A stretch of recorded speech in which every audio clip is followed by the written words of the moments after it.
Well, we did have a good base for snowmobiling. Well, now it's raining.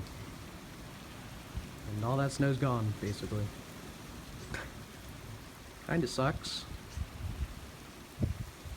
But hopefully we get more snow, so I can at least get some snowmobiling videos in.